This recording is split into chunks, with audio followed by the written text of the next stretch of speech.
ಓಂ ಶ್ರೀ ಗುರು ಬಸವಲಿಂಗಾಯ ನಮಃ.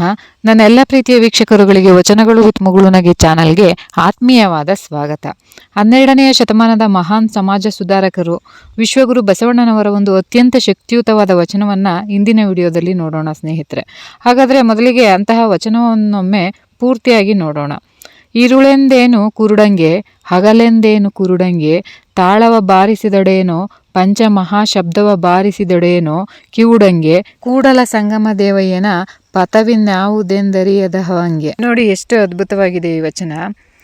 ಇರುಳೆಂದೇನು ಕುರುಡಂಗೆ, ಹಗಲೆಂದೇನು ಕುರುಡಂಗೆ, ತಾಳವ ಬಾರಿಸಿದಡೇನೋ, ಪಂಚಮಹಾಶಬ್ದವ ಬಾರಿಸಿದಡೇನೋ ಕಿವುಡಂಗೆ, ಕೂಡಲ ಸಂಗಮ ದೇವಯ್ಯನ ಪಥವಿನ್ಯಾವುದೆಂದರಿಯದಹವಂಗೆ. ಈ ವಚನ ಮೊದಲ ನೋಟಕ್ಕೆ ತುಂಬ ಸರಳ ಅನಿಸುತ್ತೆ ಅಲ್ವಾ? ಕಣ್ಣಿಲ್ಲದವನಿಗೆ ಹಗಲು ರಾತ್ರಿ ಒಂದೇ, ಕಿವಿ ಕೇಳಿಸಿದವನಿಗೆ ಸಂಗೀತನೂ ಒಂದೇ ಅಂತ. ಆದರೆ ಇದರ ಹಿಂದಿನ ಅರ್ಥ ಇದಕ್ಕಿಂತ ಬಹಳ ಆಳವಾಗಿದೆ ನೋಡಿ. ಇಲ್ಲಿರೋ ರೂಪಕಗಳು ಕೇವಲ ದೈಹಿಕ ಅಂಗವೈಕಲ್ಯದ ಬಗ್ಗೆ ಮಾತಾಡ್ತಿಲ್ಲ ಬಸವಣ್ಣನವರು. ಇಲ್ಲಿ ಆಧ್ಯಾತ್ಮಿಕ ಅಂಧಕಾರ ಅಂದರೆ ಜ್ಞಾನದ ಕಣ್ಣನ್ನು ತೆರೆಯದಿರುವ ಸ್ಥಿತಿಯ ಬಗ್ಗೆ ಹೇಳ್ತಿದ್ದಾರೆ. ಅವರ ಪ್ರಶ್ನೆ ಬಹಳ ನೇರವಾಗಿದೆ ನೋಡಿ. ಆಂತರಿಕ ಅರಿವೇ ಇಲ್ಲದವನಿಗೆ ಆ ಹೊರಗಿನ ಆಚರಣೆಗಳು, ಪೂಜೆಗಳು, ದೊಡ್ಡ ದೊಡ್ಡ ವಾದ್ಯ ಘೋಷಗಳು ಇವು ಹೇಗೆ ತಾನೇ ಅರ್ಥವಾಗಬೇಕು?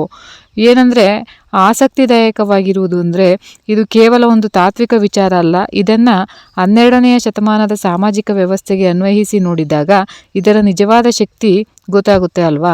ನಿಖರವಾಗಿ ಇದೊಂದು ನೇರವಾದ ಸಾಮಾಜಿಕ ವಿಮರ್ಶೆ. ಆ ಕಾಲದ ಸಮಾಜ ಅಂದರೆ ಅದು ಕಠಿಣವಾದ ಜಾತಿ ಪದ್ಧತಿ ಮತ್ತು ಪುರೋಹಿತಶಾಹಿಯ ಬಿಗಿ ಹಿಡಿತದಲ್ಲಿತ್ತು. ವ್ಯಕ್ತಿಯ ಯೋಗ್ಯತೆ ಅವನ ಜ್ಞಾನದಿಂದಲ್ಲ, ಬದಲಿಗೆ ಅವನು ಯಾವ ಜಾತಿಯಲ್ಲಿ ಹುಟ್ಟಿದ್ದಾನೆ ಅನ್ನೋದರಿಂದ ನಿರ್ಧಾರವಾಗ್ತಿತ್ತು. ಅಂತಹ ಸಂದರ್ಭದಲ್ಲಿ ಬಸವಣ್ಣನವರು ಈ ವಚನದ ಮೂಲಕ ಒಂದು ಕ್ರಾಂತಿಕಾರಿ ವಾದವನ್ನೇ ಮುಂದಿಟ್ಟರು. ಏನಂದರೆ ದೇವರು ಮತ್ತು ಜ್ಞಾನದ ದಾರಿ ಅನ್ನೋದು ನಮ್ಮೊಳಗೆ ಇರೋದಾದರೆ ಈ ಹೊರಗಿನ ಗೋಡೆಗಳು, ನಿರ್ಬಂಧಗಳೆಲ್ಲ ಸಂಪೂರ್ಣವಾಗಿ ಅಪ್ರಸ್ತುತ ಅಂತ ವಾದಿಸಿದ ಹಾಗಾಯಿತು. ವ್ಯವಸ್ಥೆಯೇ ಹಾಗೆ ಆಧ್ಯಾತ್ಮಿಕವಾಗಿ ದಿವಾಳಿಯಾಗಿದೆ ಅಂತ ಘೋಷಿಸಿದಂತೆ ಅದೇ ಬಸವಾದಿ ಶರಣರ ಕಲ್ಯಾಣ ಚಳುವಳಿಯ ತಿರುಳು. ಜ್ಞಾನ ಇಲ್ಲದೆ ಮಾಡುವ ಯಾವುದೇ ಆಚರಣೆ ಕಿವುಡನಿಗೆ ಬಾರಿಸಿದ ಸಂಗೀತದ ಹಾಗೆ ಸಂಪೂರ್ಣ ನಿಷ್ಪ್ರಯೋಜಕ. ಹಾಗಾದರೆ ವಚನದ ಕೊನೆಯಲ್ಲಿ ಬರುವ ಕೂಡಲ ಸಂಗಮ ದೇವಯ್ಯನ ಪಥ ಅಥವಾ ದಾರಿ ಯಾವುದು? ಹಳೆಯ ದಾರಿ ನಿಷ್ಪ್ರಯೋಜಕ ಅಂದಮೇಲೆ ಅವರು ತೋರಿಸಿದ ಹೊಸ ದಾರಿ ಯಾವುದು? ಆ ಪಥ ಅನ್ನೋದು ಕೇವಲ ಇದೊಂದು ಧಾರ್ಮಿಕ ಮಾರ್ಗ ಅಲ್ಲ, ಅದೊಂದು ಜೀವನದ ವಿಧಾನ. ಜೀವನ ವಿಧಾನವೇ ಅದು ಅನುಭವ, ಸಮಾನತೆ ಮತ್ತು ಕಾಯಕದ ಮೇಲೆ ನಿಂತಿರೋದು. ಕಾಯಕವೇ ಕೈಲಾಸ ಅನ್ನೋದು ಇದೇ ಕಾರಣಕ್ಕೆ. ಯಾರು ಆಂತರಿಕ ಅರಿವಿನ ಸಮಾನತೆಯ ಪಥವನ್ನು ಅರಿಯುವುದಿಲ್ಲವೋ ಅವರಿಗೆ ಯಾವುದೇ ಧಾರ್ಮಿಕ ಆಡಂಬರಗಳು, ಮಂತ್ರಘೋಷಗಳು ಅದೆಲ್ಲ ಕೇವಲ ಶಬ್ದ ಅಷ್ಟೇ. ಈ ವಿಚಾರಗಳು ಕೇವಲ ಸಿದ್ಧಾಂತವಾಗಿ ಉಳಿಯಲಿಲ್ಲ ಅನ್ನೋದು ಇನ್ನೂ ವಿಶೇಷ ಅಲ್ವಾ? ಖಂಡಿತವಾಗಿ ಅನುಭವ ಮಂಟಪ ಇದರ ಒಂದು ಅದ್ಭುತವಾದ ಪ್ರಾಯೋಗಿಕ ರೂಪ. ಅಲ್ಲಿ ಒಬ್ಬ ಚಮ್ಮಾರ ಮತ್ತು ಒಬ್ಬ ಮಾಜಿ ರಾಣಿ ಒಟ್ಟಿಗೆ ಕೂತು ಆಧ್ಯಾತ್ಮಿಕ ಸತ್ಯಗಳನ್ನು ಚರ್ಚಿಸಬಹುದಿತ್ತು. ಅದೇ ಆ ಕಾಲಕ್ಕೆ ಅದು ಜಗತ್ತನ್ನೇ ತಲ್ಲಣಗೊಳಿಸುವಂತಹ ಒಂದು ವಿಚಾರವಾಗಿತ್ತು. ಅದಕ್ಕಾಗಿಯೇ ಈ ವಚನ ಇವತ್ತಿಗೂ ಅತ್ಯಂತ ಒಂದು ಪ್ರಸ್ತುತ. ಇದು ನಮ್ಮನ್ನು ನಾವೇ ಪ್ರಶ್ನೆ ಮಾಡಿಕೊಳ್ಳುವ ಹಾಗೆ ಮಾಡುತ್ತೆ. ನಮ್ಮ ನಂಬಿಕೆಗಳು ನಿಜವಾದ ಅರಿವಿನಿಂದ ಬಂದಿವೆಯೋ ಅಥವಾ ನಾವು ಕೂಡ ಕೇವಲ ಸಂಪ್ರದಾಯವನ್ನು ಕುರುಡಾಗಿ ಪಾಲಿಸುತ್ತಿದ್ದೆವು ಅಂತ.